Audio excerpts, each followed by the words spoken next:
Rahim. Assalamu alaikum, everybody. So, Jared Ware of Millennials Are Killing Capitalism has outed himself as a liberal Zionist. Let's take a listen. Black radical tradition, whatever we want to call it, right? But like a position to the Black folks from the left of Angela Davis or to the left of BLM, et cetera, having their critiques of how certain movements and figures are engaged in liberalism or forms of status quo politics or kind of conveyor belts into the Democratic Party, right? These sorts of things. Which is funny too, right? Because Norman is also like such a conveyor belt into the Democratic Party. I mean, he's like right there doing it. Like that's what he's doing right now all the time. And his criticism of prison abolition is that she shouldn't be talking about that until you get to full communism, which is like, okay, I actually might somewhat, we could have a discussion about that, but like there is an element to me where I've always thought of prison abolition as a horizon, as talking about like that kind of society, because it's like, what kind of society could you create where you wouldn't need to put anybody in a prison, right? It has to be one where like all needs are met, where people have what they need, where, et cetera, right? So I appreciated Jared, like, especially in that context. And the Jared that Jared Ware is referring to is Jared Ball, who, interestingly enough, is the grandson of Zionist settlers. So that's a red flag. And then another thing that Jared Ware from Millennials Are Killing Capitalism is going to say on this live stream is going to raise a huge red flag. Let's take a listen. Because Jared Ware is eventually in this conversation is going to normalize settlers and settler dissidents. Kind of, making that point ultimately. And it's similar just in some of those comments that he makes. I mean, obviously there's like the kind of obvious racism and sort of European civilizational discourses that, just sort of come out about, and elevating himself as a scholar and all of this. And I'm not saying that he's not a serious scholar, but like I have a few books behind me right now that thankfully to folks like Louis Alday and others like are translated into English that were written in Arabic, right? And if they weren't at the time that Norman Finkelstein was doing his research, but if he'd read The Foundation of Zionism, which is written by a Palestinian, right, then he would obviously have a ton of stuff to be able to cite, right, from Palestinian scholars. So it's like, this is the thing about that kind of dismissal, right, is that there's so much wonderful work that has been done by folks from the Palestine Research Center, which was the kind of revolutionary intellectual arm of the PLO, and others from prior generations and currently, right, that, if you're not, like, you wouldn't cite it, of course, if you don't speak Arabic, right, because, and I don't, so I'm not also sitting here, like, from that position of, like, oh, I know it, like, I know some of these books because now they're translated into English, right, some of them I still need to read, but still to put yourself up as, like, I'm the foremost expert of this, and you can't even read most of what Palestinians have written on the subject because they're not writing it in fucking English, bro. Like, get over yourself, So, yeah, I mean, that strikes me a particular kind of way. But I think that, like, all of that orientation to me is consistent, right?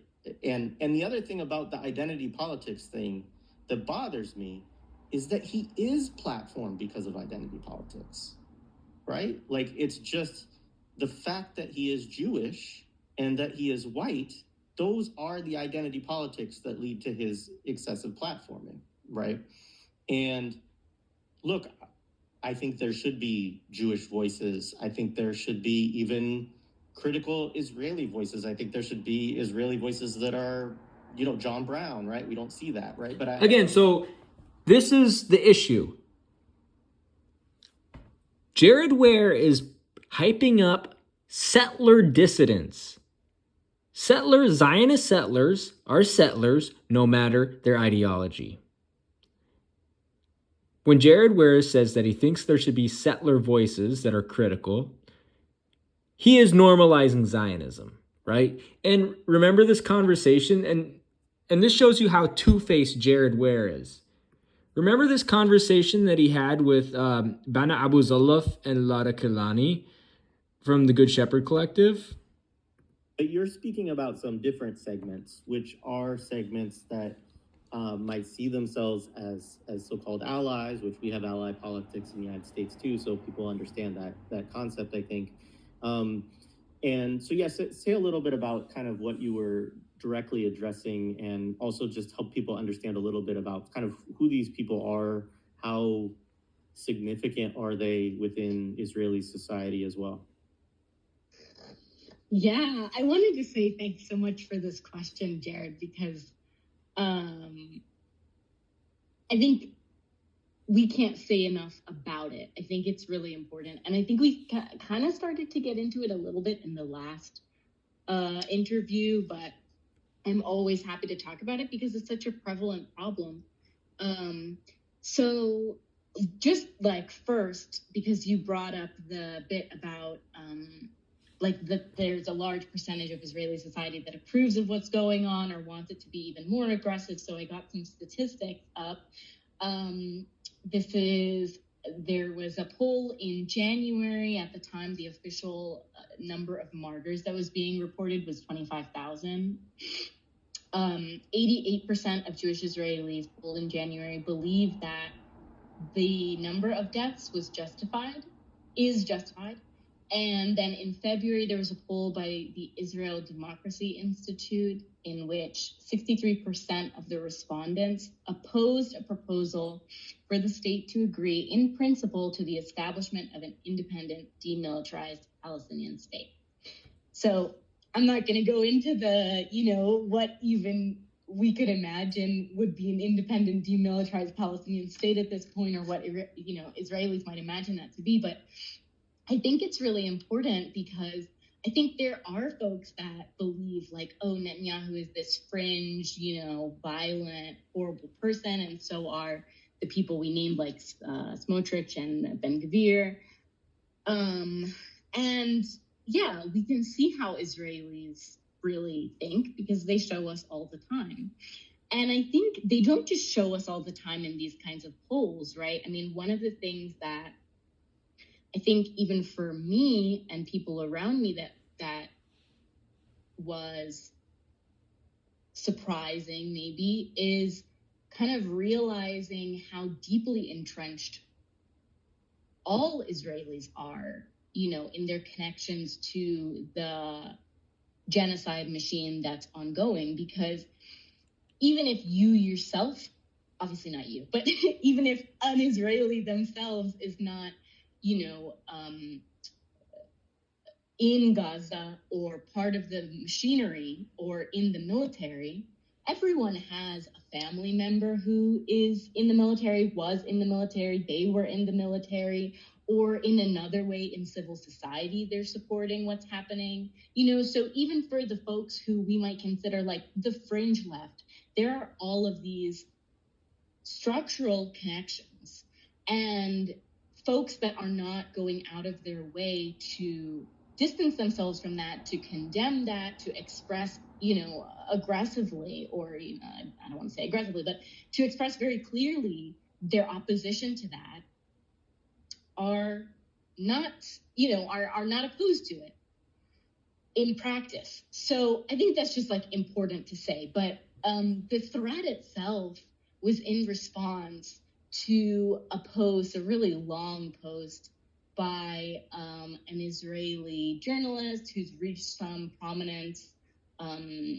before October 7th, but especially in the last few months, about, it was on I think it was on the 7th. And so they were reflecting on what's happened since then, and started off by making it about themselves and the people they knew who had been personally affected and condemning Palestinian armed resistance. And we're 6 months into a genocide, I think the number is like 34,000 Palestinian martyrs at this point that's confirmed. We know thousands more that just haven't made it to a hospital, bodies haven't been discovered. I think a lot of people were really upset by the framing to begin with, but also this equation of Palestinian resistance and Israeli genocide was just really jarring. And so sort of the background behind that is that there's this idea that there are Israeli leftists or Israeli non-Zionists or anti-occupation activists or whatever. And it's not just here, but because you said a lot of folks aren't familiar with the context, I think it's important to talk about here. And it's also not just Israelis. I mean, we're using the term Israeli loosely because it includes Americans and, other Westerners, mostly Americans, Canadians, people from the UK, Australia, who come here and take citizenship, right? Like yesterday, and now they're Israelis today. That are part of this like mechanism of peace building and solidarity and co-resistance on the ground. And in principle, like they might provide some material value, right? In terms of journalism about villages that are going to be displaced or are displaced, about settler violence. Of course, they always differentiate between what is settler violence in the West Bank and themselves, who reside in stolen Palestinian homes in Haifa, in Tel Aviv, in Jerusalem. And so they create this binary of like good Israeli, bad Israeli, which we talked about in that Ebb article. That I can be a settler and at the same time be on the side of Palestinians and not address any of the material resources that I'm personally benefiting from through theft, that my family's been benefiting from through violence.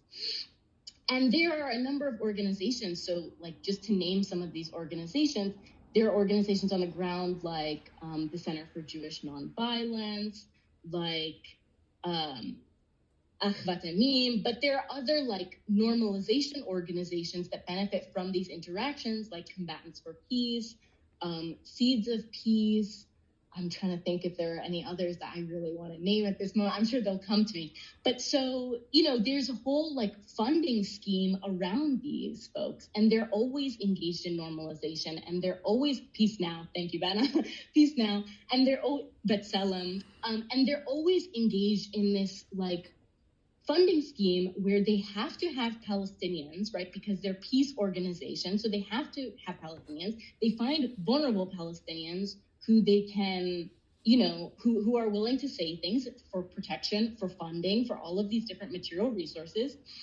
And then they get to, come online and have clout or, publish articles, and they build their brand off of these connections. A lot of these journalists who benefit from this role as like Israeli leftist or whatever, and get to travel and get to make a lot of money and get to make documentaries and get to, have their name in fancy magazines and newspapers. They're only able to do that because they are associated with Palestinians, right? And so they create this career very much off of the back of Palestinians, off of the violence that's imposed upon us. While, like, it's not just that they're not personally targets of this violence on the structural level, but they are actually receiving privileges from this violence as settlers, right? And so they build these careers, and then they build this clout, and then they go on to say things like this. And it's not just this journalist, I'll just say his name, Yuval Abraham, who made this tweet, but it's a number of people, and it's not just Israelis. Because other organizations in the United States and the UK, for example, if not now, Breaking the Silence is another good one. Na'amod in the UK, they use these same figures as like redemptive Israeli leftists or whatever, and like place their voices, their narrative on the same level with Palestinians, even though Palestinians are the colonized party, the oppressed party, the party that is seeking liberation. So it's really very upsetting, not only because it's built off of this violence of like stealing wealth, stealing privileges, stealing resources, but it also is maintaining this theft because they personally become wealthy and voices that are privileged and that get to then, in the case of Yuval, condemn Palestinian resistance, right? Now, yeah, I think I'll end it there because... So he got schooled about this. He got schooled about how settlers steal materially land, houses, resources, olives, sheep from Palestinians. Yet this clown Jared Ware, right? This dumbass Jared Ware says that he wants critical Jewish voices, even critical settler voices, even settler John Brown. How stupid is this guy? Jared Ware, this is Zionist normalization by Jared Ware. And again, he had deculturation on. Deculturation went on Jubilee. Jubilee is a pattern of Zionist normalization. That makes Carlos, aka deculturation, a Zionist normalizer. I'm going to do a whole video about that because Carlos also hypes up Gerald Horne, who's kind of a clown and a puppet of China. And he also hypes up Ajamu Baraka, Zionist faith washer, normalize the Zionist entity with interfaith peace builders. That's normalization. Also, Ajamu Baraka committed war crimes in Vietnam. And you got this chooch, Carlos, who I've done videos about before, and I've called him out for normalizing Ilan Pape. And Carlos has also made some pretty questionable comments about Bad Bunny. He's correctly called out Bad Bunny for being a Zionist sellout on Palestine and shilling for Holocaust Harris, but he didn't call Bad Bunny out for wearing a nose ring, wearing a skirt, wearing a dress, you know? So, again, he has some liberal Zionist tendencies, some normalization tendencies. But for Jared Ware to bring Bana Abu Zolaf and Lara Kilani on and talk about Zionist normalization, talk about settler organizations, and how all settlers are guilty, and for him to say something like what he said on this live stream, like several years later, like 1 year and 6 months later about, that shows you that, and the fact that Jared Ware is associating with Jared Ball, whose maternal grandparents were Zionist settlers, and Jared Ball also is guilty of promoting MLK, who is a liberal Zionist. Those are red flags. Also, Jared Ball had Zionist settler Alana Lenton on his show, right? Or not Jared Ball. Jared Ware had settler Alana Lenton on his show. Jared Ware has ties to Sina Rahmani. Sina Rahmani has a pattern of Zionist normalization. Sina Rahmani promotes this guy named Deror Dayan, who is a literal settler, right? Who is a literal Zionist settler.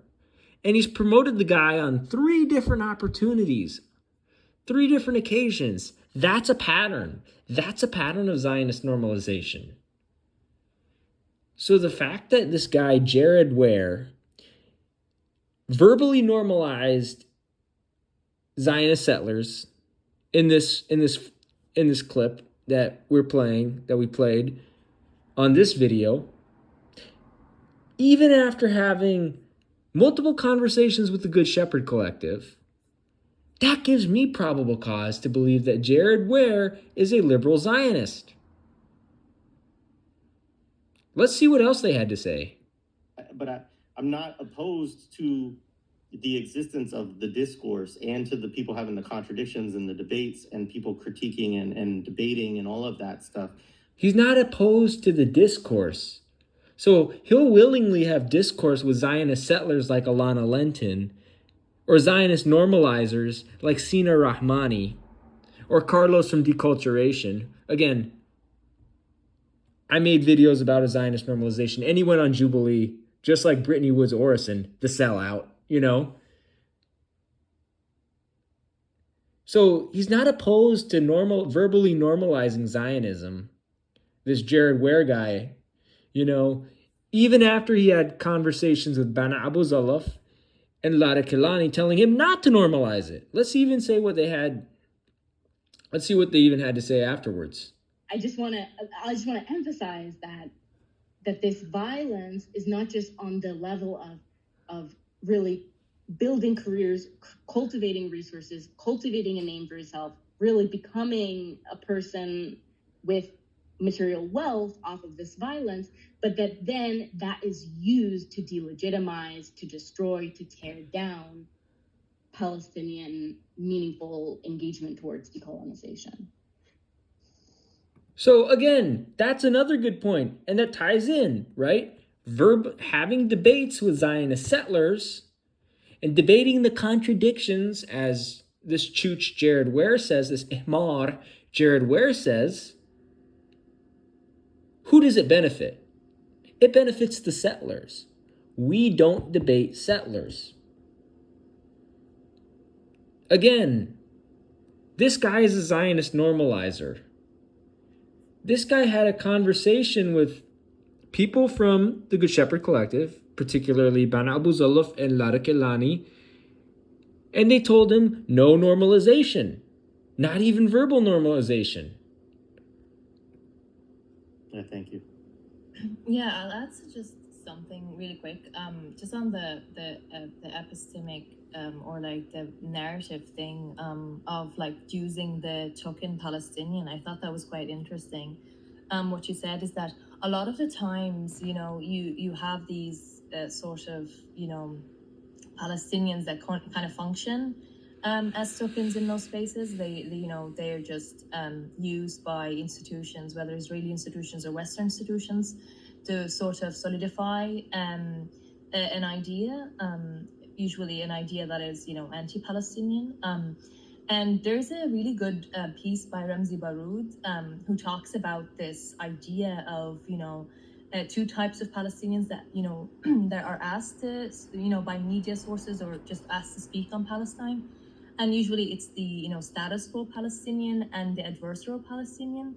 So the status quo Palestinian would be mainly the Palestinian that would be like supportive, or backed by the Palestinian Authority, would somehow, belong to, a Washington think tank and some other, U.S. think tank, and would have the moderate line on, Palestine. Palestinians are, suffering so much, but that's it. But I believe in equality, and this is apartheid, so we need equality and whatnot. And then you have the other Palestinian, the adversarial one, who ultimately has really antagonistic views, or like framed as having like really antagonistic views, really like strong, kind of radical, kind of non-moderate views.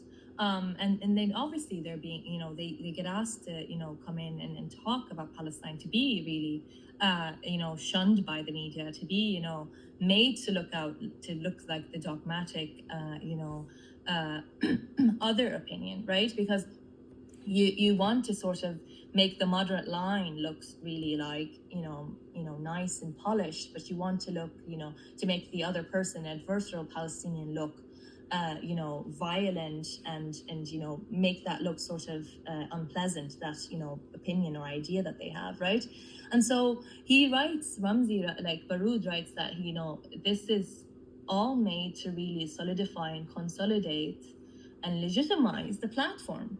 The idea is not that they want to give Palestinians or those who have dissenting ideas a space to talk. It's really about basically legitimizing this idea of we bring the space for the other debate, this liberal or neoliberal really idea of providing space for the one that we don't agree with, or the other. So again, great point by Bana Abu Zalaf. Providing space for settlers normalizes Zionism, even in debate settings, right? So that's why debating the contradictions, Jared, doesn't work, okay?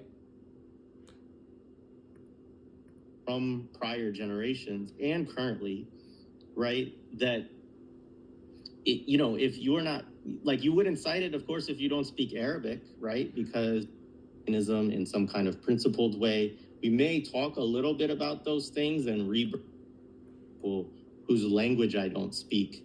And, like, it's just...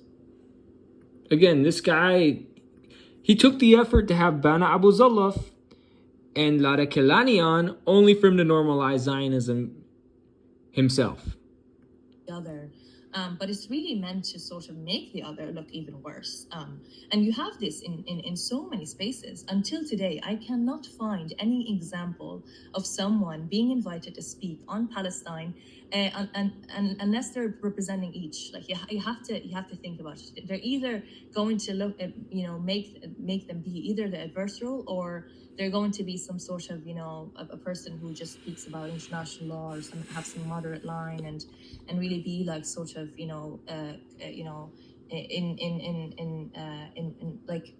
relation or in connection to some international institution that is respectable, or in conformity with international law. So all of these are quite very interesting dynamics that what they end up doing is that Palestinians don't really get to say what they want to say, because this is part of the process, where there is a real epistemic exclusion there, right? When we're speaking also of the settler as well, like this, there's two levels, of course. There's the epistemic one that the settlers can, the sort of Israeli left can have sort of epistemic kind of hierarchy where they can just dictate what Palestinians want, because they have the sort of some type of authority. But they can also have another type of violence against Palestinians, which is the violence of settler colonialism, of them being or belonging to the settler class. So it's quite interesting. I just wanted to add one last thing, which I think is that, like, this is specific to I think it relates to what Bana was saying about this epistemic violence, that kind of translates into material violence. It's not exclusive to Yuval's tweet, but it's like inherent in a lot of these normalization groups, where they say things like, oh, we just want peace. And I mean, that is so insulting. Bana said something about it earlier, where you said like, of course, peace, when we're talking about the ceasefire movement, they just want an end to the genocide. They just don't want to be seeing it on their screen anymore. But it also creates the suggestion that we're equally impacted by what's going on, and we're not. It's very much an inverse impact, right? Palestinians are having things stolen from them on a daily basis, are having things refused to them that they very much deserve. And it happens for the sake of privileging Israelis. So to suggest that we want peace, to suggest that there, in this case, I think he said 3 people he knew had been affected on October 7th. And I think we can talk about this more in a bit, but every Palestinian knows a martyr. Every Palestinian knows someone imprisoned, right? So to suggest that there's any parallel, I mean, especially now, everyone knows someone who has been directly affected by settler violence or is directly affected every single day. So to suggest that there's sort of some sort of parallel, that we both need peace, completely denies the reality that right now, Palestinians in the West Bank, for example, of course, it's nothing like the situation in Gaza, but Palestinians in the West Bank have been imprisoned in the number of over 8,000 arbitrarily, of course. We'll talk about more later, but, in huge numbers. Are different areas, like in Area A, for example, all of the different towns have been shut off from the rest of the West Bank for periods at a time. Transportation is there's much more monitoring, there's much more violence, the levels of killings, the levels of raids and attacks in the refugee camps. We've seen every night how they destroy infrastructure. Sorry, this was supposed to be a short comment, but just my point is that, Israelis right now are going to the cafes, they're eating outside, even if they didn't have their, places to hide from the rockets or whatever, they're very much living in peace. And they're living in a peace that was stolen from Palestinians. So to suggest that we both need peace, Kwame Ture was the one who said, right, we don't need peace, we need liberation. We see they're living in peace right now while we're going through a genocide. So it's not peace, that's not the thing. And anyone who tries to suggest to you that it's peace and not decolonization to make the rest of us who are looking for liberation into these like radical, wild people that just simply can't be dealt with, like Vanna was talking about, is intentionally trying to maintain this situation of violence. So again, great points. And that ties into what we were talking about with the comments that he said on this video, that Jared Ware said on this video. Totally insidious, right? The fact that he wants settler dissidents, critical settlers, and debate the contradiction. Cause you know how we're going to debate the contradiction? By arresting, deporting, and trespassing settlers in Palestine. We don't debate with words. We debate with arrest warrants, deportation, and trespassing of settlers in Palestine. Okay? Again, this guy is a chooch for saying that, especially after he had Ban Abu Zalaf and Lada Kilani on his show. It's bananas, and to do the same thing kind of on, like it's similar to the things he said about MLK versus, like the Panthers and the Black Power movement and all of this stuff, where he's saying, well, ultimately, like everybody to the left of MLK, like didn't matter, right? So it is it actually makes a lot of. All right, is this the first one? The Axios one? Let's see what they're going to say here. This is the most recent one, yeah. Hundreds of thousands, millions of dollars to defeat you. And in some cases, they've been successful. Your family has faced anti-Semitism in its history. Your father fled Poland. There's literally a settler colonial genocide going on in Palestine. And this chooch is talking about settler colonialism. What the heck? Or he's talking about anti-Semitism. What the heck? You guys know, little brain fart. I've been up since like 6 a.m. 1920s, violent anti-Semitism. Your uncle was in a ghetto and was killed by the Nazis. I'm curious how that family history has shaped your views of Israel. Well, let me add something to it. When I was a kid, I was in Israel. Right. He lived on a kibbutz in 1963. He's a settler. Okay, Bernie Sanders is a Zionist settler. I can remember 3 or 4 months, worked on several kibbutzim. And look, he's smiling when he's talking about his role in settler colonialism, his normalization of the Zionist entity. Bernie Sanders is evil, malicious, and nefarious. I was very excited at the formation when I was a kid, the formation of the State of Israel. More than aware of the Holocaust, and which took people in my own family, and the horrible anti-Semitism that existed then exists today in America. So Bernie Sanders, when there's, a genocide and settler colonialism in Palestine, he talks about anti-Semitism and he talks about, his role in settler colonialism in Palestine. Bernie Sanders is a white supremacist. Bernie Sanders is a national socialist. It's one thing, that's one comment that deculturation makes that is 100% correct, right?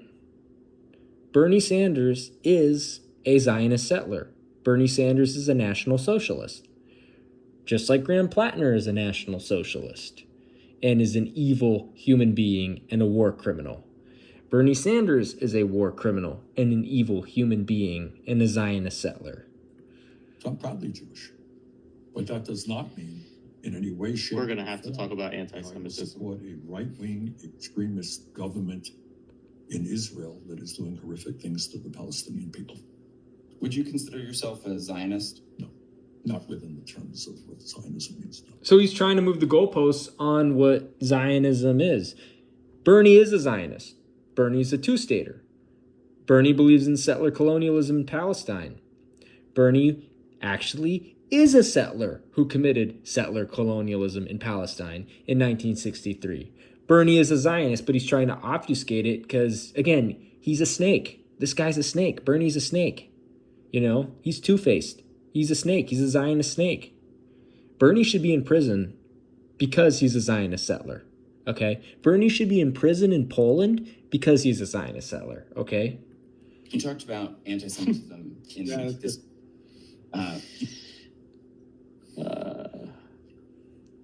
And I felt a little crazy when I was first like, you know, going after Sam Cedar for his attempt to redefine what anti-Zionism means. I'm like, damn, am I really doing too much? Like, what's going on? But I'm like, no, like it starts somewhere. This redefining of words is part of the process. And now you have a lifelong Zionist who, I don't know, am I tripping? Or did you see his smile when he started talking about the kibbutzim? Oh, we saw his smile very, very well, Carlos. Yeah. Oh, yeah. No. That was genuine. And honestly, like, there's a similar thing within Chomsky in one of his... I hate Chomsky. Don't even get me started on Chomsky. Chomsky is another evil Zionist settler. Also, Chomsky was friends with Epstein, who was also a Zionist settler. Interview, and people bring it up sometimes of, you know, him actually talking about how his vision of socialism is based on the time that he spent on the kibbutz, right? And, you know, yeah. So one of the people that, I'm pretty sure they still have me blocked, the Vanguard, these two white dudes from like the Midwest, they had Marianne Williamson on, and I have the clip, but she starts spewing these lies about the origins of the Zionist entity. And I pushed back afterwards, like, hey, why didn't you like challenge her on this when you had the correct position? And they just start rambling, making excuse after excuse of like, well, you know, I was trying to give the other side, the devil's advocate, that, you can make the argument that it started as a... Yeah, because the Zionists literally work for Shaitan. Spiritual, a pilgrimage and this and that. And I'm like, yes, spiritual Zionism is a thing, but it's still a Zionism. It's still settler colonialism. And they're like, no, but... And again, I always refer to like Chicanismo and Chicano nationalists as like brown Zionists. The same thing. Aslan is not a physical place; it's a spiritual place. Is the same type of settler colonial myth making. And I agree with him on that. I'm not a big fan of the whole Chicano movement. It's another reason I will never ever set foot in Los Angeles.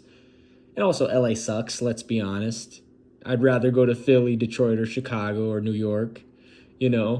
Or Oakland or San Francisco. Got to the point that I kept challenging on them where I'm like, bro, the kibbutz weren't, because they referenced Chomsky. Chomsky talked about how his anarchist syndicalism was influenced by the kibbutz, this and that. Young Jewish people living in co-ops, this and that. And I'm like, is Jamestown a co-op? Everyone was working on it.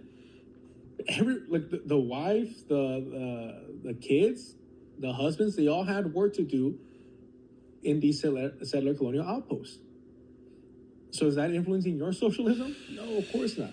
Your anarchism? Of course it isn't. Like, let's stop. These are settler colonial outposts. Look, he's a little off the deep end right now, Max Blumenthal. Maybe he always was, but in his... Oh, dude, Blumenthal's always been off the deep ends. That dude has always been Looney Tunes. And you want to know what? His dad worked for Hillary Clinton. So that's why Blumenthal has always been Looney Tunes. Book Goliath, he does a pretty decent job highlighting how these kibbutz all came to be, usually under the cover of night. The Zionists would just run down and, literally like if they were like, it always reminded me of like gold miners, because I'm out here in California, so we learn a lot about like the, people mining gold, that they were rushed. Yeah, you're in the shitty part of California, which is LA. We all know the slightly better part of California is in Oakland and San Francisco.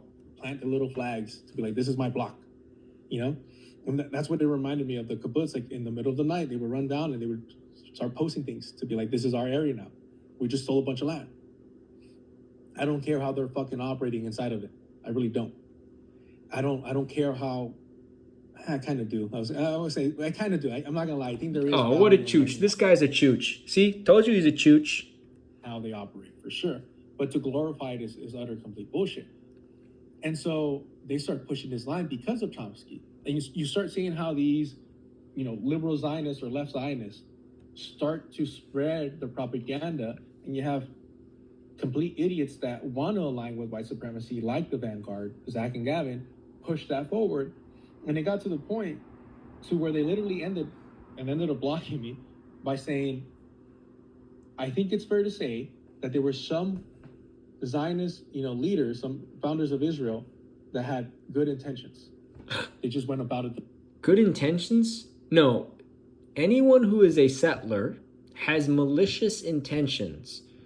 That Chooch who is running for school board here in Seattle, Joe Mizrahi, the guy who's anti-Nasser and vilified Gamal Abdel Nasser on Facebook, he has malicious intentions, right? Pramila Jayapal has malicious intentions. Maria Cantwell and Patty Murray have malicious intentions. Bob Ferguson has malicious intentions. The Democratic Party has malicious intentions. So do the Republican Party, by the way. Anyone who's participating in settler colonialism has malicious intentions. The wrong way. That's how these two white dudes from the Midwest were talking about settler colonialism. And like, for me, that drives me fucking crazy because I'm like, you're a white supremacist. I don't give a fuck if you know. I don't care if you know that you're promoting Zionist propaganda. I don't care whether or not you know or recognize that you're supporting white supremacy. Because the worst part is you think you're being intelligent by quoting Chomsky, by referencing Chomsky. I don't know if it's self-preservation. I don't know if it's just, unconscious alignment with white supremacy. I don't know, and I don't care. Because it's all of the above. At the end of the day, the material effect that you're having is spreading this propaganda to your larger audience. And silencing and pushing away and ridiculing, like making me seem like I was crazy for pushing back against it. And what do they do post-October 7th? They try to profit off the genocide of Palestinians. And it's like, this is why I find these people to be abhorrent, disgusting, and insidious, and need to be challenged. At the very least, their allegiance to white supremacy and settler colonialism has to be documented. The video that I'm currently working on, Graham Plattner, I'm literally starting. Oh, I hate Graham Plattner. Graham Plattner is a war criminal and a white supremacist, and he is an evil human being, and he's a Nazi. So that's why I hate him. Off the video with, a collection of all the excuses that I didn't know what that was. I'm not an expert in Nazi symbolism to know what that was. The third most popular Nazi symbol. The first is the swastika. The second is the SS Thunderbolts. The third is the Totenkopf, the death skull. Literally the emblem on top of like SS soldiers' hats. Let's stop pretending. But every single one of them making excuses. I didn't know what it was. I didn't know what it was. And again, I think this is in the video I talk about white ignorance in an attempt to gain white innocence. And this is your job. This is your career. You chose to do this. Nobody forced you into this space. You were busy calling Trump and everyone in his cabinet fascist, white supremacist this, white supremacist that, and you're financially benefiting from that. And you're not even engaging with like white supremacist symbolism. I used to I took around a not so mom and pop shop coffee place. And how much you want to bet he worked at Starbucks? There was this guy, I was along a freeway, and he was a trucker. We had people from all around the country. Oh, the Thor guy. He told me that story. And big white dude, big beard. And I saw tattoos, this and that. Something rubbed me the wrong way. He used to go by Rick. And then out of nowhere, he started coming in, and he started saying that his name was Thor. And I'm like, oh, this guy's a fucking Nazi, like straight up white supremacist. I'm like, dope. But I had no evidence. And all my coworkers at the time were like, this Carlos is fucking crazy, whatever. Right? And so I didn't tell him quite yet until I had to have proof. Usually with older white people, I like to poke at them a little bit and get the racism out just by asking simple questions again. I used to have a coworker who she's a white woman, but grew up in Czech Republic. And so... Was she an interior decorator? Was she a Czechoslovakian interior decorator like the Sopranos? She didn't have this concept of racism the way that we do because she grew up around other white people. So she wasn't really confronted with it. Definitely not American-style racism. I bet you she's an interior decorator, too. So I would just... To quote the great Paulie Walnuts from The Sopranos. By the way, The Sopranos is my favorite show. Poke people, like, ask them simple questions. and they would fucking like just let it out. And she would always be shocked. And so I would try doing the same with this guy, but he was just a wall, wouldn't give me any reaction. And then one day he's wearing shorts, and usually he would walk out and leave to his truck. But this time, for whatever reason, he sits down across, from the bar area, and I could see his knee, and on his knee was the black sun, right? Now, if you were to tell me I didn't know what the black sun was, I would believe you. Because it looks like a badass fucking rock and roll symbol, if we're being honest. It does not look... There's nothing badass about rock and roll. Rock and roll is for stunads from the suburbs. Hip-hop is the music of the working class. And Army of the Pharaohs is the best hip-hop supergroup. Again, you see this Chooch here has a Wu-Tang hat on, but we know Army of the Pharaohs and Jedi Mind Tricks are better, and Juju Mob is better. Philly is better than New York, which is funny because Jared lives in the Philly area. So, yeah. But he sold out to the soft, jazzy sound of New York and not the hard Philly hip-hop. You know what I mean? Like Nazi iconography. A fucking skull. We all know what a skull is. It means death. Any fucking... Anywho. Bernie Sanders. Yeah. So there's normalization of white supremacy on the left, whether it's Zionist or now neo-Nazi apparently, is so frustrating and alarming because as things get worse, as we encroach further and further into barbarism, we're in it, people are living on the streets, we're just normalizing it. But as the affluent white left gets more and more uncomfortable, they will compromise and align further with whiteness and white supremacy and fascism. It's a cliche to say scratch a liberal and a fascist leads, but we're seeing it in real time. Yeah, we're seeing that in the the IRL. Is that IRL? In the IRL. See, English, my English is so mushad, you know what I mean? Like they're literally defending a white supremacist symbol, and they're claiming that they're too stupid to know. They're too dumb to know. How could they possibly know? Well, that's because either you don't take it seriously or you're cool with it. Either way, you're normalizing it. But yeah, and this is part of it. Zionism is white supremacy. I know like Norm Finkelstein is pushing this whole Jewish supremacy. Bullshit. As African Jews. They're still settlers. African Jews are still settlers, Carlos. But there's Jewish supremacy. They're colonizers too, don't get me wrong. They're colonizers too. They're still settlers. They still got to be arrested, deported, and trespassed. However, they're being, forced sterilized because they want to maintain not a Jewish majority, a European Jewish majority.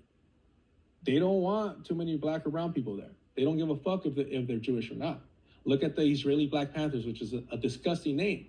It is a very disgusting and vile name, and anyone affiliated with that group needs to be arrested, deported, and trespassed from Palestine because they're settlers. But they were Sephardic Jews from the neighboring areas. The Zionist entity needed numbers.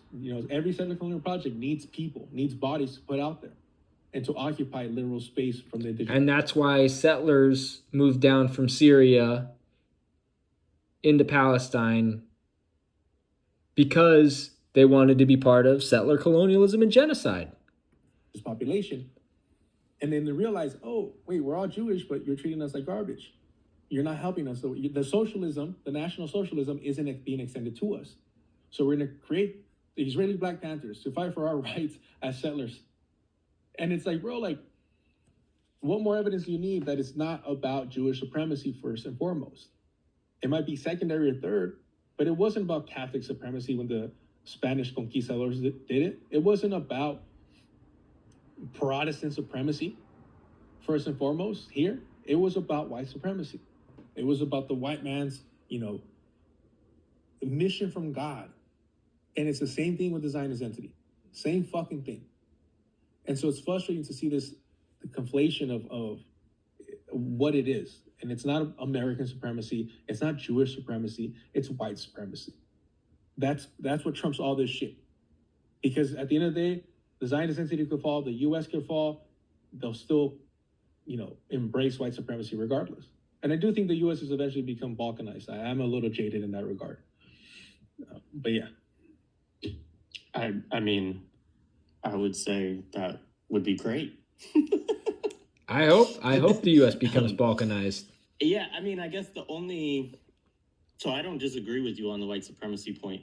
The only thing that I would add to it from my perspective is that, to me, understanding Zionism, that it's fundamental to understand the role that it plays for Western imperialism, right? And so, like, yeah, like in terms of who, the hierarchy within the society, and also, the civilizational affinity that exists in the kind of like, the white supremacist,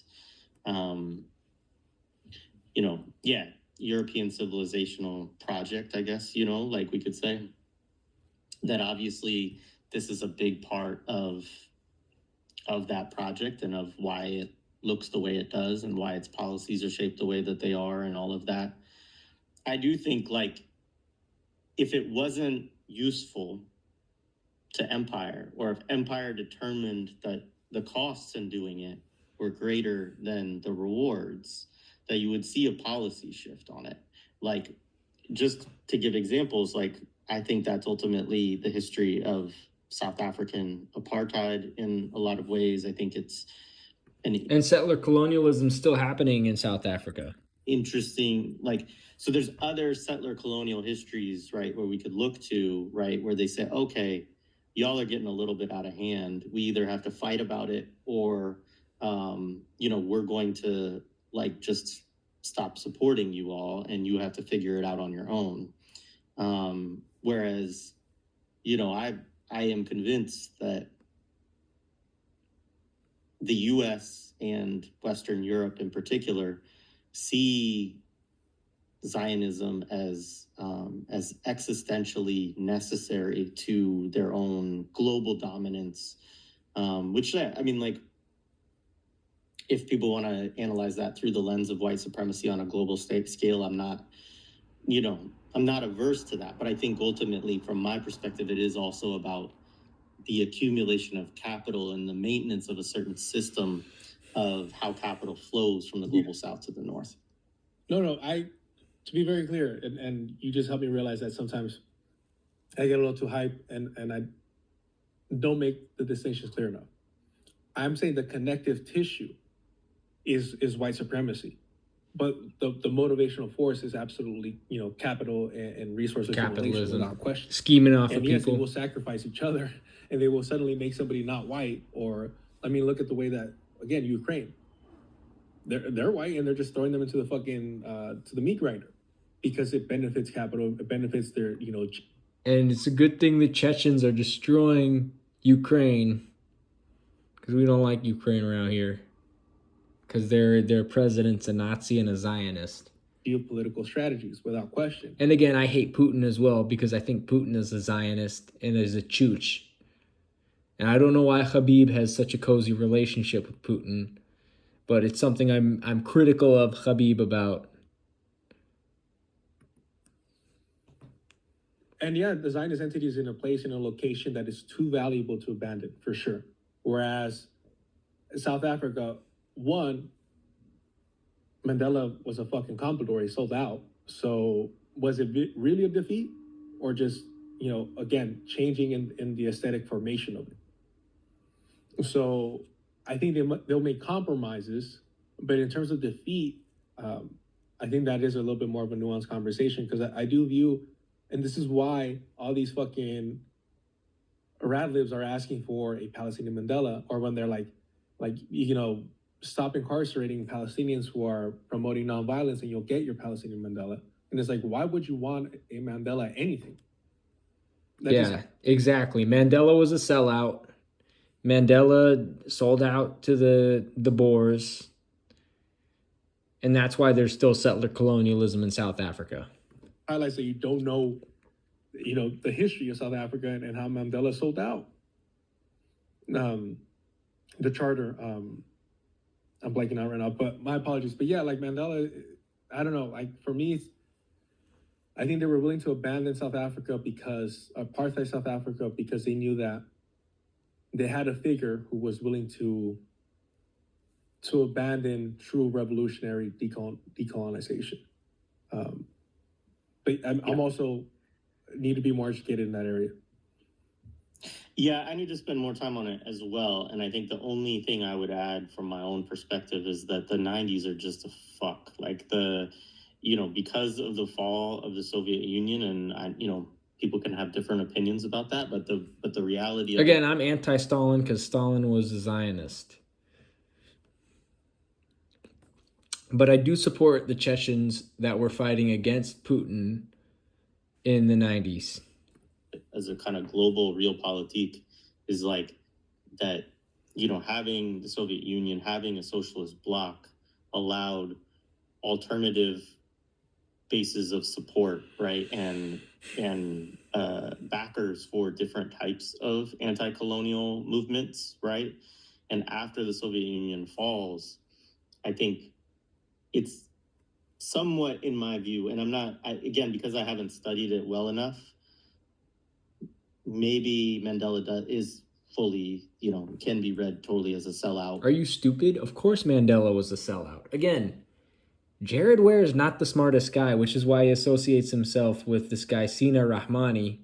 You can see him wearing the same hat there, associating with Sina Rahmani. Oh, by the way, Sina Rahmani has a pattern of settler normalization, of Zionist normalization.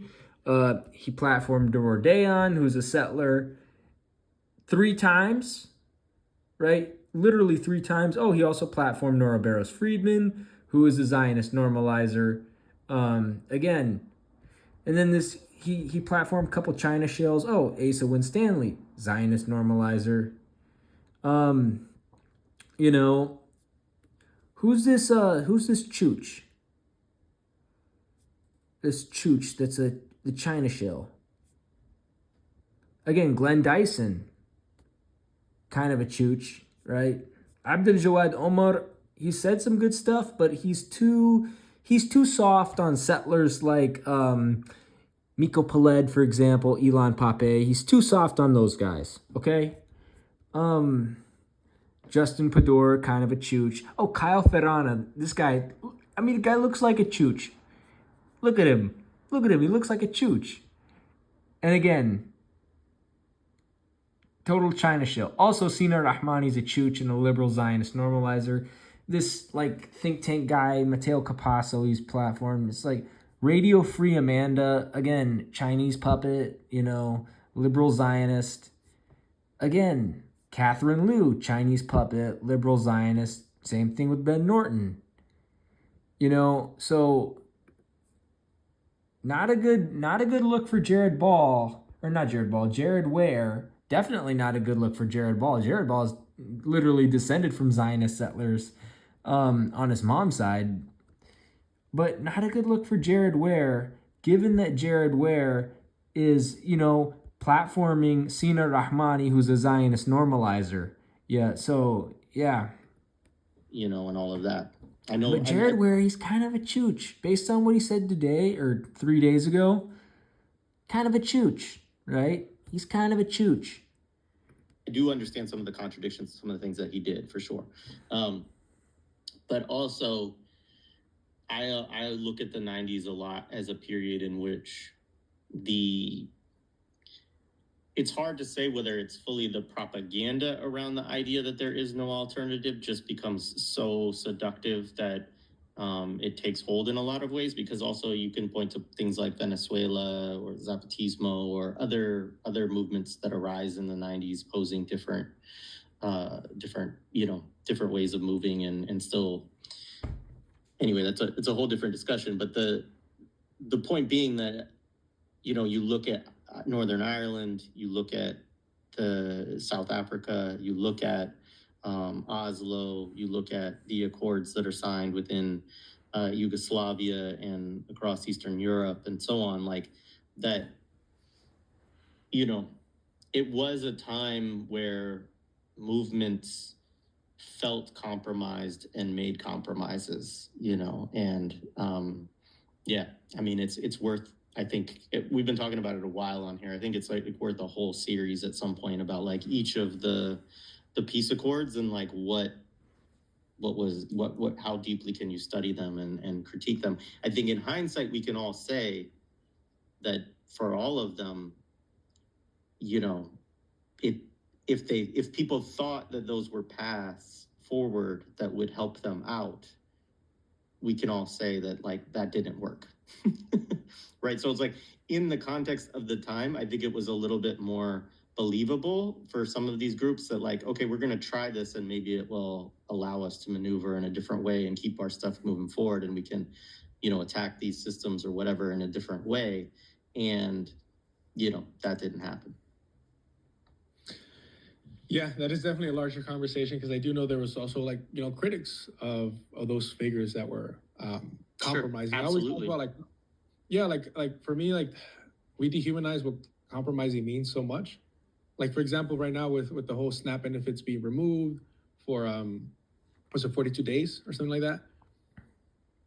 People are saying, well, you know, we had to get SNAP back, we had to get people paid again because, you know, they were suffering this and that. Again, I try not to indulge too much into the circus of it all, the performance, the kabuki theater of it. And Kabuki theater. You know who likes kabuki theater? Mike Kikukawa loves the kabuki theater. Want to know how I know? I know that chooch. The guy's a chooch, okay? I sound like Tony Soprano. Oh, the guy's a chooch. I can do a pretty good Tony Soprano impression. I know, ADHD ramblings. No, but yeah, I don't know. I just thought of that when you said kabuki theater. but it's like, wait, one, I grew up on these programs. I used to check customers out when I worked at Fred Meyer, or bag groceries. I used to bag groceries. I never actually was a cashier. I was a backup bagger. I used to bag groceries for customers who were on SNAP when I lived in Alaska. I'm fortunate enough now not to need them. But I you know, I literally needed them to live as a kid, you know? So this isn't something foreign or alien to me, and I'm not that far removed from it. Like I'm not in a secure, you know, position. He's not in a hobbit hole or in some FEMA camp or something, you know what I mean?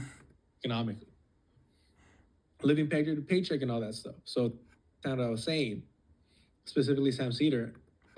But it's now Anyway, it's a whole different discussion. But the point being that, you know, you look at Northern Ireland, you look at South Africa, you look at Oslo, you look at the accords that are signed within Yugoslavia and across Eastern Europe and so on, like that, you know, it was a time where movements felt compromised and made compromises, you know, and yeah, I mean, it's worth, I think we've been talking about it a while on here. I think it's like worth a whole series at some point about like each of the peace accords and like what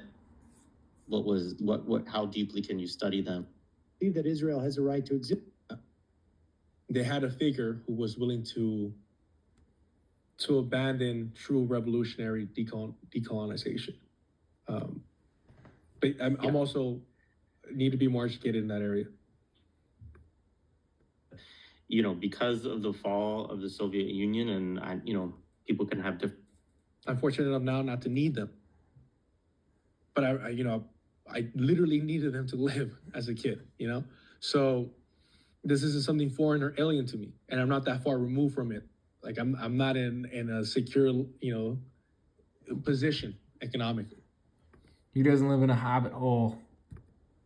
Living paycheck to paycheck and all that stuff. So it's not foreign to me. However, when you make compromises and you're saying, no, we're focused on the immediate, and you're making compromises with these fucking animals, in the long run, you're still going to get screwed over anyways. And the sacrifices were for what? And I use this example of the government shutdown because it's kind of relatable, it's easy to understand, and it's current. Democrats made people suffer for 42 days for what? For nothing. They're not gaining anything from the Republican Party. Democrats suck, Republicans suck.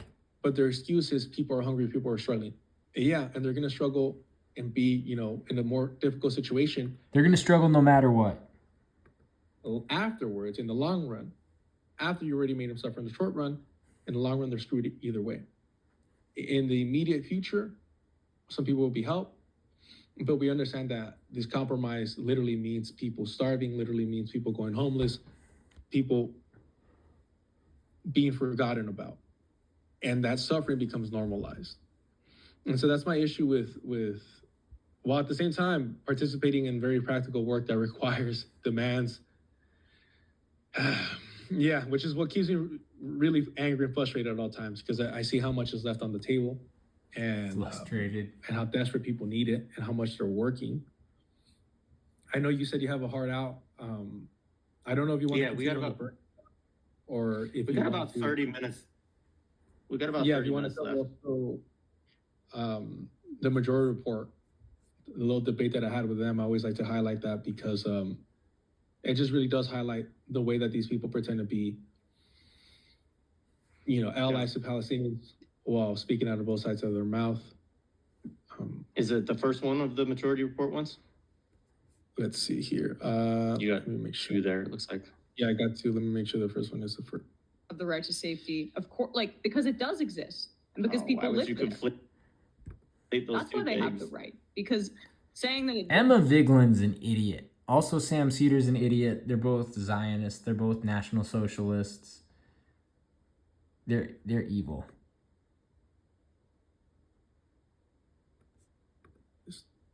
And so that's my issue with while at the same time participating in very practical work that requires demands. Yeah, which is what keeps me really angry and frustrated at all times, because I see how much is left on the table, and how desperate people need it, and how much they're working. I know you said you have a heart out, and he's still wet, and he's still there, but because he's advocating for this weird kind of like one state. Oh, they're talking about Jeff To go Halper. away, and Lenin talked about withering away and all of this, right? But live there. No. The Situation afterwards, in the long run, after you already made them suffer in the short run, in the long run, they're screwed either way. In the immediate future, some people will be helped, but we understand that this compromise literally means people starving, literally means people going homeless, people being forgotten about, and that suffering becomes normalized. And so that's my issue with while at the same time participating in very practical work that requires demands. Yeah, which is what keeps me really angry and frustrated at all times, because I see how much is left on the table, and original project should have been. The world was too nationalistic at that time to really do that. Yes. And we were too obsessed with borders. I mean, India was being partitioned at the same time. That's the world that this was formed in. If we could go back in time and say, yes, we're going to make, but we're not going to be expelled. Matt Leck is an idiot. Anybody involved with the majority report is an idiot. I know I got really into this live stream just because I wanted to see what they were going to say. But I'm going to fast forward a little bit. Ever seen. Tragic that he died so young. And Michael Needs Brooks to is also- Michael Brooks was a liberal Zionist and a chooch as well. The question was, you're not anti-Zionist if you believe Israel has a right to exist. Do you believe Israel has a right to exist? Immediately, Sam Cedar starts questioning that, trying to muddy the waters for his audience to say, well, it's complicated what anti-Zionism means. I don't think that Israel should disappear, is what he says, which immediately means that you are a Zionist. Whatever follows after defines what type of Zionist you are, because we know that there's different types. There's spiritual Zionists, there's Orthodox Zionists, they're liberal, all these branches of Zionism have always existed. And he goes on to start saying, well, if it means supporting the Zionist entity Israel as it is today, then I'm against it. Fundamentally so. But if we change it, we alter it, if we change the aesthetics of it, then suddenly he's not an anti-Zionist. His producer, Matt Leck, who we just hear his voice, immediately, and he's done this repeatedly, he always references, and this goes to Norm Finkelstein, Ilan Pappé, who is an Israeli, Jeff Halper, who's also an Israeli. Jeff Halper admitted, because I don't know why they love Jeff Halper. He's admitted that he was an adult when he went to the Zionist entity. and that he immediately recognized. He said, I didn't have rose-tinted glasses on. I knew what this was. And he still went. And he's still there. But because he's advocating for this weird kind of like one state where, you know, people get to move back in. But if you read his actual fucking book, I think it's Decolonizing Palestine, Liberating Israel or some shit like that. One, it was supposed to be co-written with a Palestinian. Not included in the book. I don't know what the fallout was, what happened, what disagreement occurred to where they couldn't co-write this. But whoever he was going to work with that was Palestinian didn't commit to writing that book. So it just becomes this colonizer writing about the decolonization of Palestine. If you continue reading, he says, well, unfortunately, some of the villages that were destroyed, we've built forests or done amusement parks over them, so they're not going to be able to rebuild the villages, but there's enough empty land.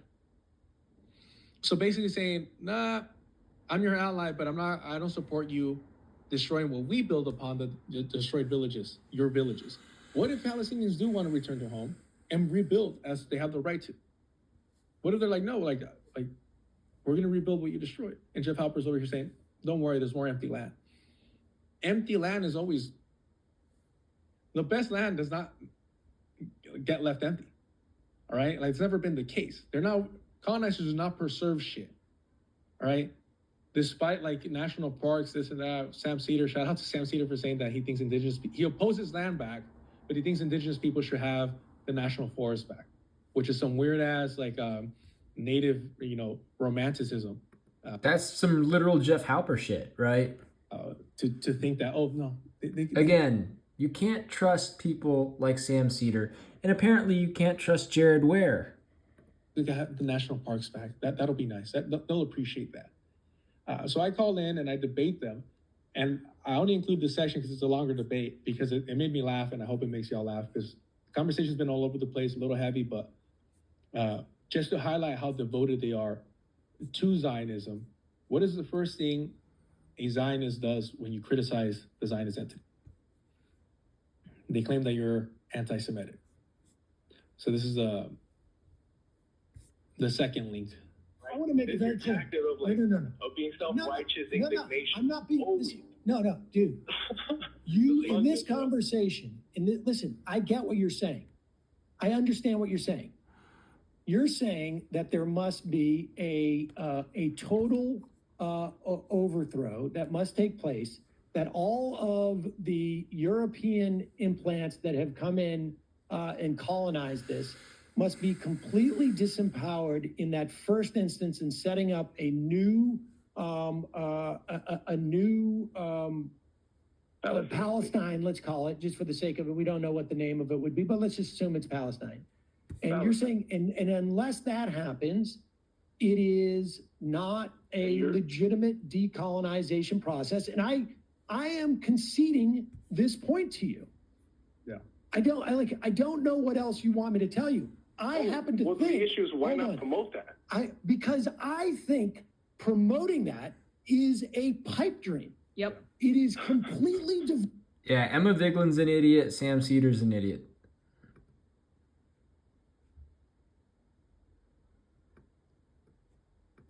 Yeah, the way he fetishizes black women, he's done it to Brianna Joy Gray. Brianna Joy Gray is an idiot, and she's a Zionist normalizer as well. And I got to do a whole video on her, so stay tuned for that. To Angela Davis in that interview. Been involved in this. So that's all we got time for now, but next video. So yeah, Assalamu alaikum wa rahmatullahi wa barakatuh. And don't be like this guy, Jared Ware. This guy's a chooch, okay? This guy's a chooch. So yeah.